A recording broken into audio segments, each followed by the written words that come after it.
Hey there, Margie Bryce here, bringing you the Krabby Pastor podcast. And I don't think you're going to be too surprised to know that it's too easy today to become the Krabby Pastor. Our time together will give you food for thought to help you be the ministry leader fully surrendered to God's purposes and living into whatever it takes to get you there and keep you there. So we're talking about sustainability in ministry. So I've decided to take a bit of a shift here, and I'm going to offer this new series starting with this episode. And I wanted to share something deeply personal with you all. And it was an interesting way that this decision came about. And I was watching, actually, a Netflix series called The Maid. And I got all the way through it, except for the last episode. And what happened was, my husband went downstairs to watch football, okay, because you couldn't get the local channels on our TV in the living room. So he went downstairs to do that, and I just thought, I'm not waiting for him. I think I'm just going to watch this last episode by myself, which in retrospect was probably wise. I think I cried through a lot of that last episode. And even all the way through watching The Maid, I could do one and then, all right, that's enough of that. It really kind of jangled my sensibilities, my emotions, and brought me back to a time in my life that pretty much I have ignored, keep it in the past and move forward. And that's been in a healthy way, I say that.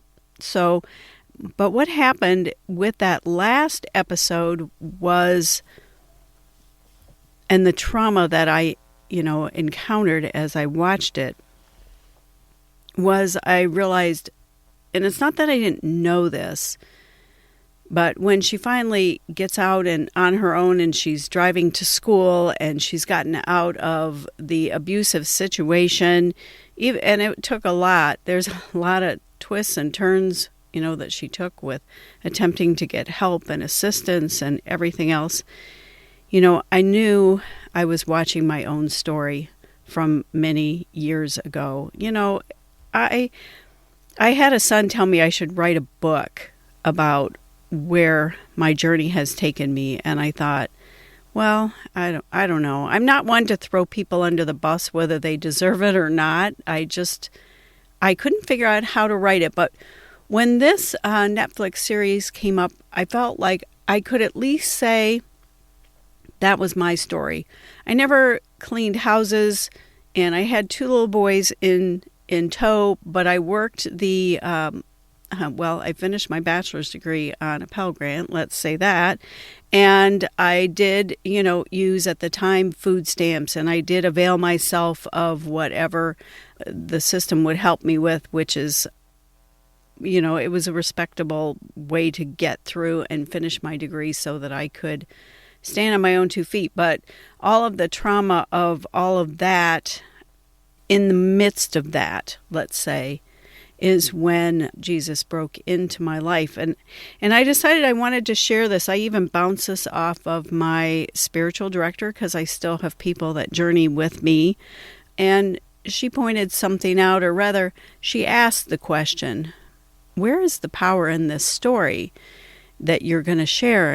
And we came to the place where we said it was the transformation that Jesus made, and then the transformation that I had along the way with other people who helped me step by step along the way. If I ever did write a story about all of that, I would write it and call it something like People Along the Way, because it was other people, mostly other Christians, that came alongside me for different periods of time, for different reasons and in different ways, that helped me to go on this path. So here I am. I'm a coach today. I am doing this because I want to mentor other people. I want to help other people with their next steps. I want to help them through any kind of transformation. But I realized that I needed to share this part of my life. And no, I'm not going to go backwards and give a lot of gory details. I'm going to just say that I lived that. And by the grace of God, here I stand today. And by the grace of God working through other people, I stand here today. So I want to journey with other people. And if you don't have a coach, if you don't have a spiritual director, if you don't have a spiritual companion, you need to get one, or you need to be with someone else along their journey. And that is something that I fear may be lost due to all of the social media. You know, it's not like we're becoming more socially adept people here. It seems to me like we're becoming less social and less able to talk to people. We're all, driven by different anxieties, and some of us are introverts like myself, and we're like, okay, I can only do a big room of people I don't know for so long, and then I have to go recharge, or just different other social ineptness that's going down today. And God created other people so that we could be together and we could be gifts one to another. So maybe this is a call for your love in action towards somebody else. And I would say to you, I'm always here to journey with you as well through any kind of coaching or consulting kind of relationship that I could offer.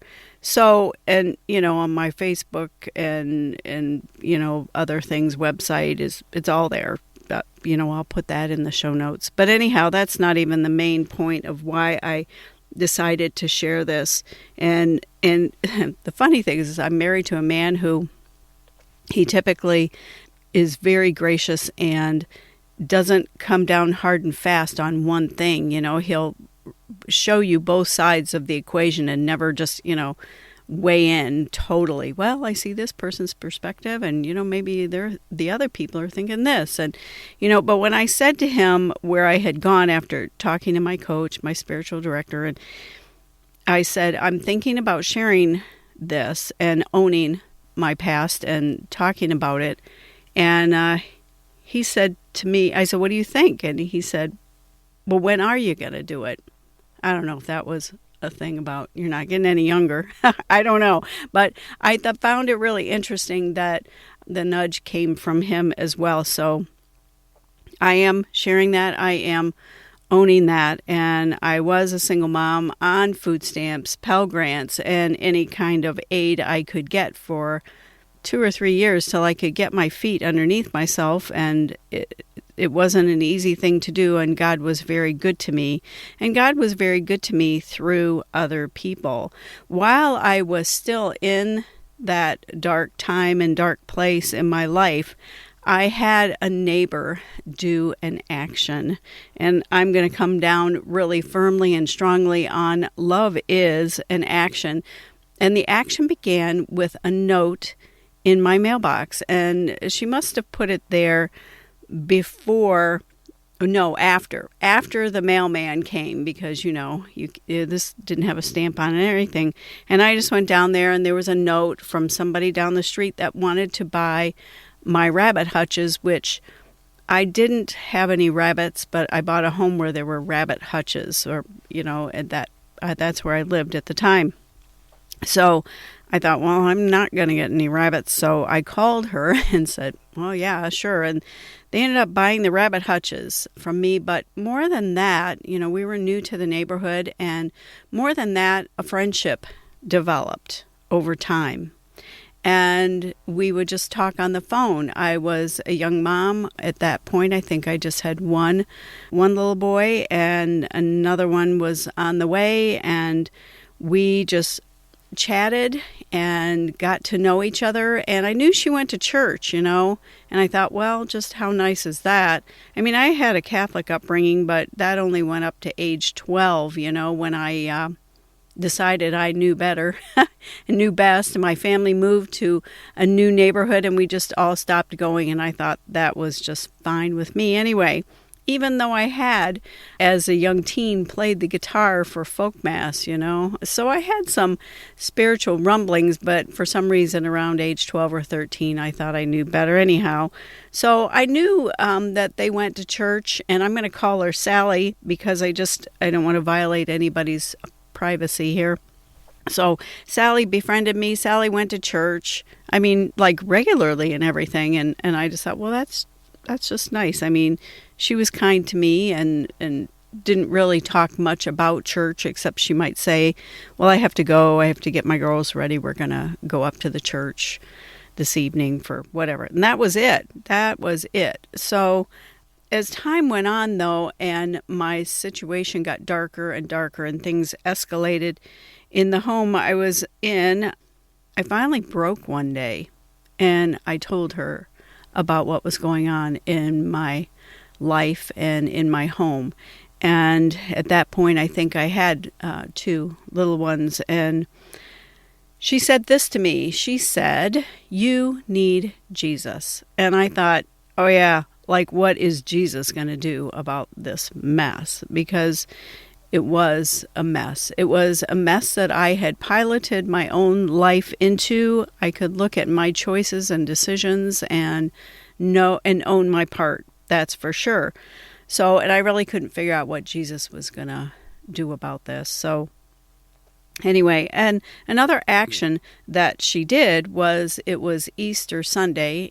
Keep in mind now, this relationship has been going on for a while. She never invited me to church. She didn't, she just was my friend and she just cared for me and she loved me. Speaking of actions, one of the greatest things that she ever did that, and this is, now we're talking more like, for 30 years ago-ish plus, I don't know. I'd have to sit and calculate, and I didn't do that kind of math for this for you. Sorry. But I had an unfortunate accident due to a horse riding situation in my backyard, and I had a little one that was not quite 3 and a 6-week-old baby. And we were in the backyard. The horse decided to pitch and buck, and someone slammed into me, and I ended up slammed into the side of the barn. We were kind of getting out of the way of a bucking horse, and I ended up with a broken upper arm, and that was very bad. It was bad, really bad.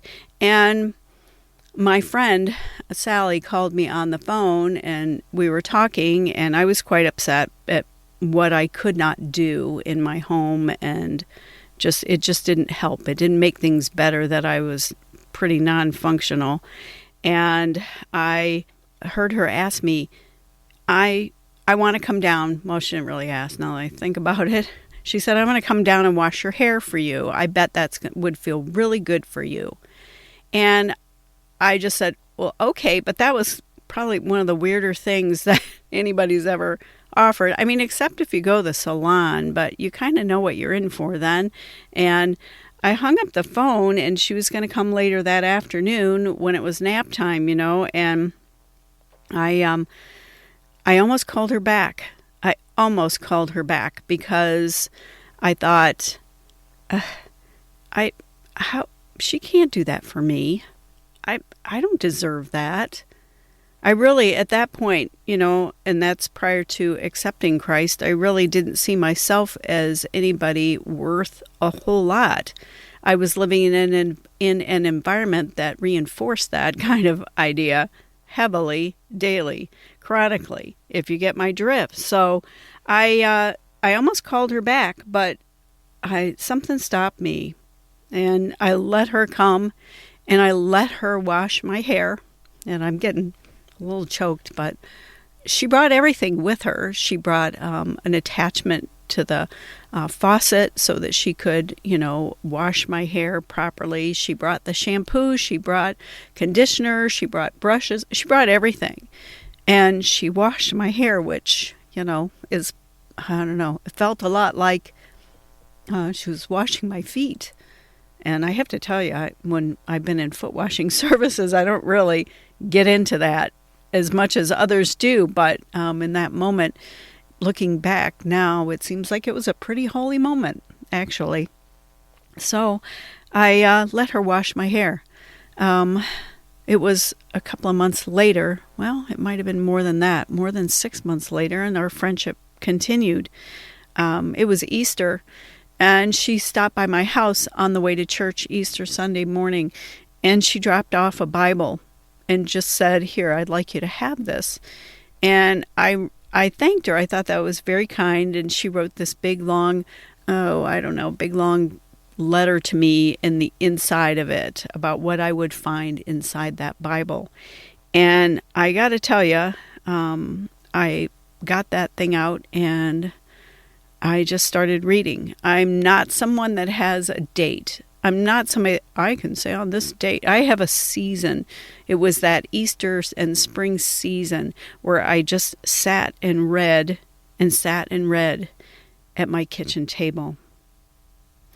And I'm going to end there for this session, and I'm going to tell you what happens next in the next few series. This will be a whole series. I've not done a series before, but that's what I'm going to do here. And I think what I want to stress to you more than my story was I want you to focus on the people that God sent to me. And I want to ask you, are you that for other people? Because today, more than ever, love is an action. It has to be something observable, something that if you were running video, you could see it, which I guess just sitting at your kitchen table, feeling sorry for somebody or feeling bad because somebody's in great pain is not enough anymore. It really is not.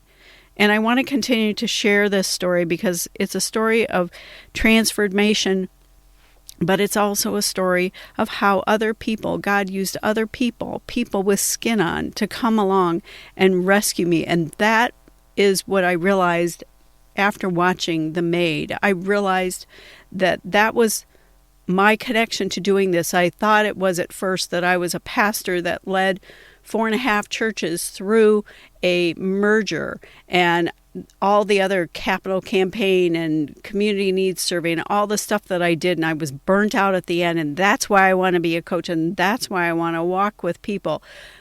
But no, it seems that it goes further back. It goes further back for me to when I believed that I was junk, and how God showed me that I'm not junk. And that is the basis for why I want to champion self-care and how you can go the distance with God. That is the motivation behind my coaching, mentoring, and any of the ministry that I am doing as the crabby pastor, so that, and then it always is topped off rather nicely by the fact that I think I have a crabby disposition at times. And I don't want to really live into that if I can help it. So stay with me and journey with me through this series. Hey, thanks for listening.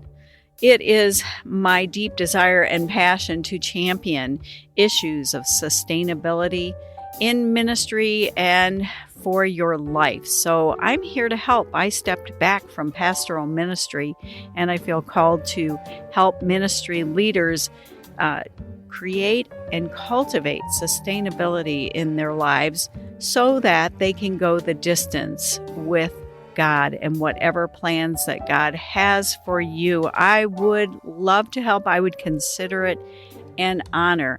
And in all things, make sure you connect to these sustainability practices, so that you don't become the crabby pastor.